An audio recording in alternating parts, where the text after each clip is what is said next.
Usap-usapan ngayon sa social media ang umano'y hiwalayan ng mag-asawang Sharon Cuneta at Kiko Pangilinan. Makahulugan kasi ang binitawang pahayag ni megastar sa naging panayam sa kanya ni Luis Manzano sa kanyang YouTube channel na Luis Listens nito lamang December 12, 2023. Dalawang matinong tao na hindi lang magkasundo. So, kailangan maghiwalay.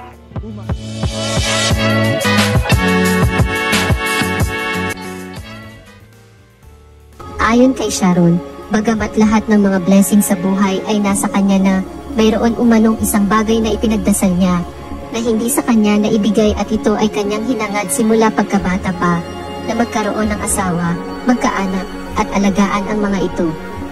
Ngunit sa unang beses na siya ay ikinasal ay nauwi sa hiwalayan. Matatandaan na ikinasal sina Gabby Concepcion at Sharon Cuneta at nabiyayaan sila ng isang anak na si Case Concepcion.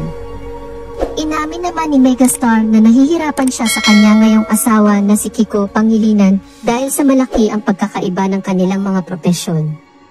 Si Kiko ay politician kung saan ayaw raw ni Sharon sa politika, ngunit nagawa nilang maging maayos ang kanilang pagsasama dahil sa pagmamahal nila sa kanilang mga anak.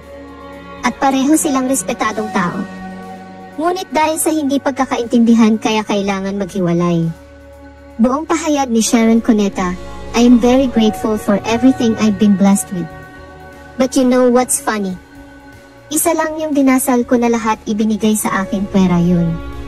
Kasi noong bata ako ang gusto ko lang, magkaasawa ako, magkakaanak, tapos alagaan ko lang asawa at mga anak ko. And then I got married the first time. Obviously, it failed. It's still a struggle to keep the second marriage going. Magkaiba ang direksyon namin eh. He's a politician. And you know I hate politics. Magkaiba kami but we managed to make it work. Well, number one, because we love our kids. And we're both respectable people, dagdag pa nito, mayroong parehong matinong tao, parehong mabait, parehong disente, na hindi nakikita ng tao, yung nangyayari inside the bedroom or inside their house, pag sila na lang. So, dalawang matinong tao na hindi lang magkasundo kailangang maghiwalay. Kasi isa lang ang buhay eh.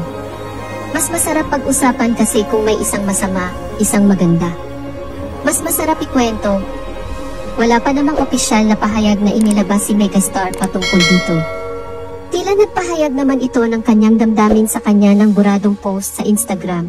Aniya ay loyal siyang tao at hindi niya iniwan ang kanyang pinatutungkulan para sa iba, kundi para sa kanyang kapayapaan. Ani sa burado niyang post, I'm loyal. I'll never leave you for someone else. I'll only leave you for myself. For my peace, my sanity, my respect, my dignity. Dahil sa nabanggit na ito ni Sharon sa panayam sa kanya ni Luis at base sa kanyang critic post, tila hinuha ng mga netizens na hiwalay na nga ang mag-asawa.